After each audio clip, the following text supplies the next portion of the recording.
Welcome back, everyone, to a new edition of UFTA, and now we want to talk about a fundamental principle, and that is first purchases of the game. You know, first purchases are contingent, so it's not something I can just tell you, say, hey, yeah, you need to do this in every circumstance. UFTA is simply too amorphous, too big of a topic to handle all of that. You can't do it. But what I can do is just kind of introduce a few basic guidelines if you want. But, you have the freedom. It's up to you to figure it out on your own.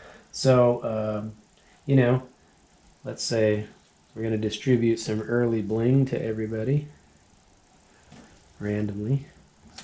So we're going to say, this game is in progress.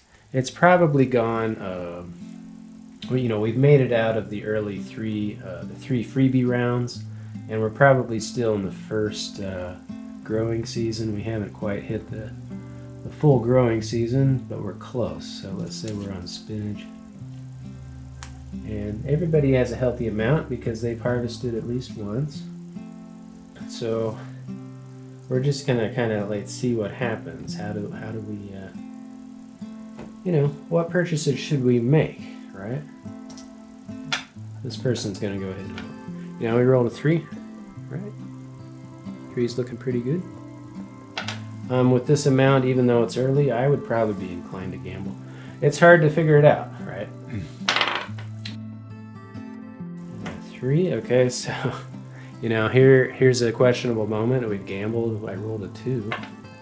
Now I'm like, crap, right? I've lost 6 tokens. Do I keep going? I'd really rather not.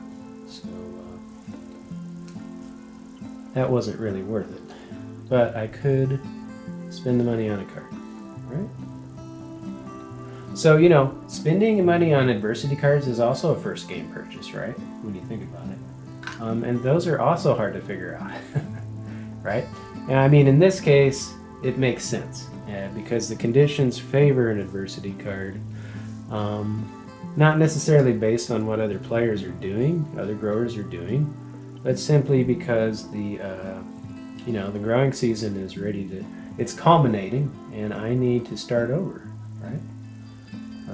I wouldn't mind that starting over, so if I grab a card now, I can earn an extra 10 tokens, right? Yeah. Looking good. Okay, so there's that. Over here, what are we going to do? I can't do anything. Such is life. That's how that goes. Now, this person has a great opportunity to do something interesting. They don't have any crops. That's kind of a problem.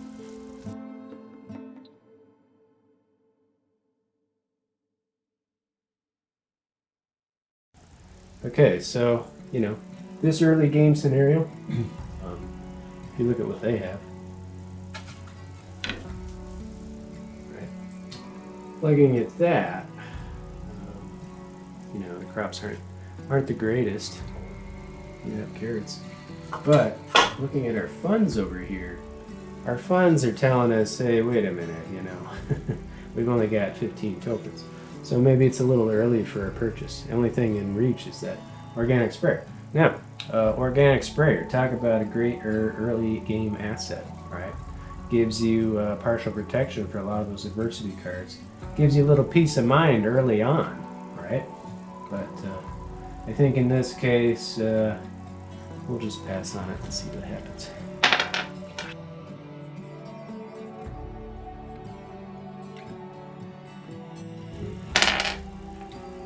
Here we're gonna gamble. We're gonna make a purchase. Yeah, why not? Here's another case where making an early purchase of the adversity card is probably worth it. I mean, look at that. We got some nice stuff going on there. And growing season's gonna turn up. The tricky thing with those early adversity cards, though, is how much protection do you put on them, right? Like, if I protect these items, that depletes my funds, that depletes my general funds, and then if I do that, the budget kind of becomes pretty thin, right? So then I'm in real trouble. Yeah, so I don't want a thin budget. No one should want a thin budget, right?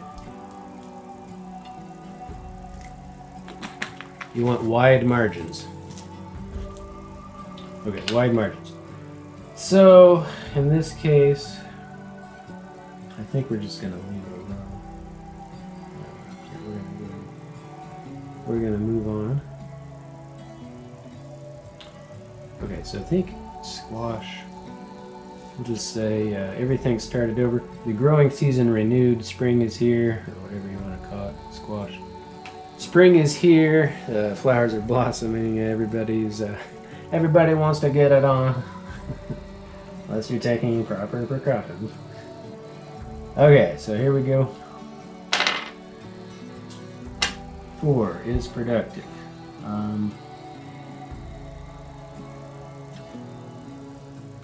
Now, what do I want to do? Okay, 4 is productive. I want to... Now is an opportunity to make a purchase. First we need to replenish this. Look at that. Big time score. So there's a case where, you know, we've invested in something, it costs us a little bit, but ultimately in the long run, it's going to turn out to be more valuable at the end of its life run than it was at the beginning. And that's a wonderful concept. Fundamental principle of many economic systems, actually. So here we go, or ideally. 6 is a sabotage. Now, okay, so this is the kind of the scenario. I try to show you these, but it's really hard because I have to, you know, I just have to use the spontaneity of these playtest sessions to demonstrate the point. In this corner, we need to evaluate and assess what's going on over here. This person's doing very well. Over here, we're in good shape too. So I think now would be the time to figure out what is the best purchase. We've got 25 tokens sitting here. You know, immediately I'm looking at several items with licking my lips, right? Licking my chops. We got a disc, a wonderful disc. We got a harvester here at the end. You know, that's very nice as well. Trading house. Trading house is wonderful. That gets me into that undercut crop. Yeah, sprayers always looked good. And then of course I have a high tunnel and a greenhouse, right? But one thing you should be aware of when you're making those first purchases is, do you have a cushion in your general funds to do regular production farming afterward, right? Because you make the big purchase, everything feels great, but then you're like, oh crap, wait a minute. You know, I made this early purchase, but I depleted my funds too quickly, and now I'm going to suffer a bankruptcy, right? You know, so that's something to bear in mind. Whether or not you should do that, it kind of depends on your particular thinking and what you think is the best thing to do, right? It's not easy to figure it out all the time. Sometimes an early big ticket item is justified if you can just really maximize its potential early on and just maybe drive people into the ground with it. Obviously, diplomatically, that may be a problem, but as an early option, you know, it seems like a viable thing. Greenhouse, for instance. Greenhouse, for instance, is looking very lucrative. Very appealing, at any rate. So, this person, I think, they're just gonna see what they can do. You know, it's a good purchase to make because it's 18 tokens. We got 25 tokens. They got 8 tokens left over in abundance. That's plenty to keep producing, right? So that's how we made that choice, I guess.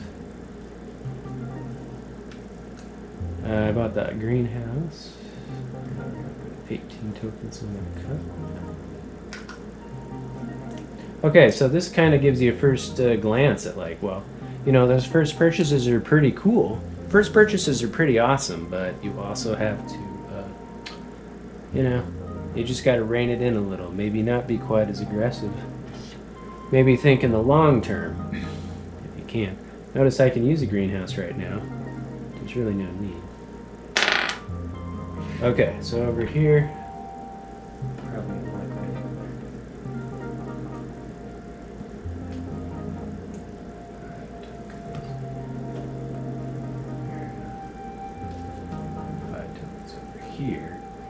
they're coming up on their first big purchase.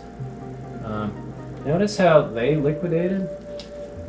They liquidated off this card, but now this card is down to its last 5, which means we get to keep the 5 tokens if we play the card. Right now, it's a potent card, right? Let's see. There it is. So it's really potent. I don't think we want to get rid of it. But if we did get rid of it, we didn't like that card. We could also make our first big ticket item purchase. And notice that the 3-tier reward is also in effect, right? So now we got 3-tier reward kicking in. That card is worth 3 tokens alone. So ultimately my total over here, the general funds plus what's on the adversity card, 23 tokens. I got 23 tokens to work with. If I want a cushion of, say, maybe 5 tokens, that would give me 18 left over. So technically, I could purchase that high tunnel, right? Yeah. So here's a case where depending on what's in my funds, always uncertain, always changing, always shifting the high tunnel purchase. High tunnel purchase looks pretty good because we are looking at opportunity to score big.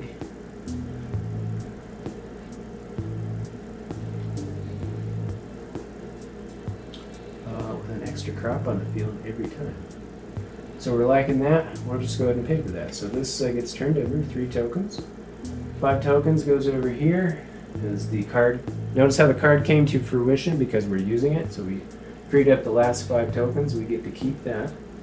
Now we're going to put the purchased item over the top to indicate that we spent that card. It's no longer in play. Now we have to pay for things. So we got 20 and 2 tokens back.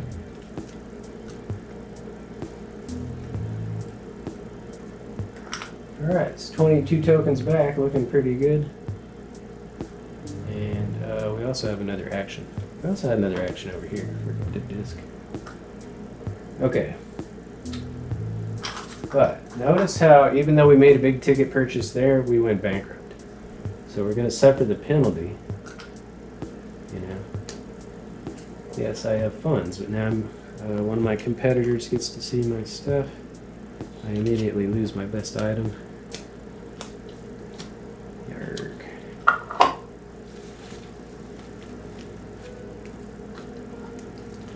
Yeah, and this goes back to where she was, right?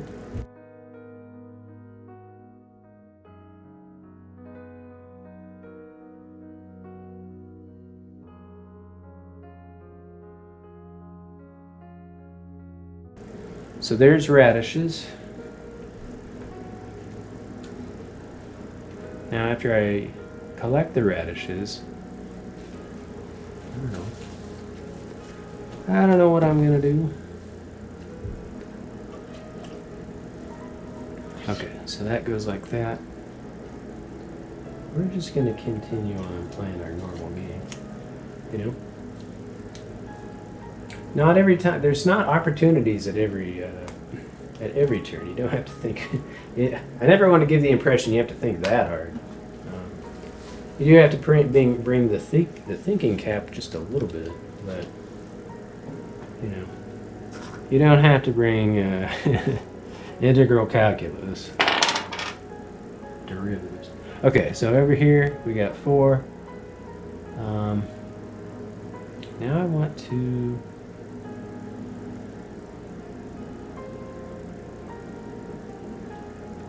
Put some carrots out. Okay, so this person has greenhouse. They don't have enough tokens for a 2-crop combo.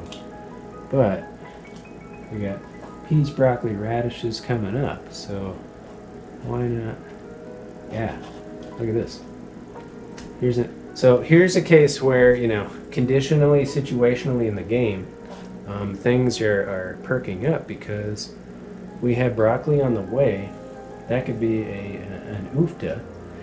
And then you're thinking, well, wait a minute, why would you want to plant something that's so low in the market? Well, like I said, here's a game changer. right? Game changer. Broccoli, I can move it where I want. So, yeah. I think that's what we're going to do. I'll cultivate that too. 3 tokens. The only downside to doing this is I don't quite have enough for protection funds on there, right? So that's a shame. Over here I want to protect, can't do it. Piece goes to broccoli. 5 is protective. We got potatoes on the wrong one, which is 8.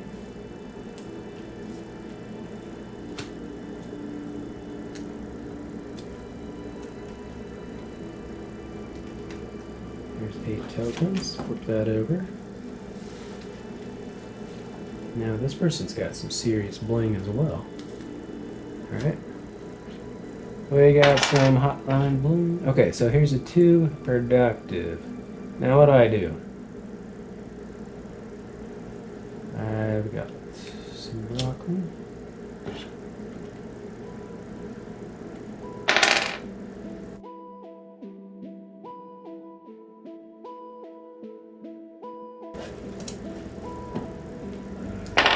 Okay, 4 productive. Now what do? Yeah, okay, so here's great. It's on radishes. We missed the window for the ufta, but we don't care. My baby don't care. Broccoli is going to move up to where I want it to go. Best spot. Then we're gonna harvest it. Yeah. I mean, so there's a great case where, you know, early game purchase, look at what I'm doing, right? I scored the most points I can outside of an ufta or an undercut crop, right? And I already scored subsidy worth of stuff. Alright, so that should kind of give you a little bit of a flavor of what can go on. We had a little bit of a violation over here because technically you can't, I made a mistake because you can't liquidate those 5 tokens off of there. So my apologies for that. But under normal circumstances, you know, I'd have gone one more turn and then I would have definitely taken advantage of that card. So, alright, so I hope that gives you a flavor of early purchases, right? It's a topic that I obviously can't cover quickly. It's too vast to explore. But I hope that gives you some ideas of the awesomeness of it. All the different opportunities that are availing themselves in ufta. So with that in mind, thank you everyone and have a COVID-free safe day. Thank you.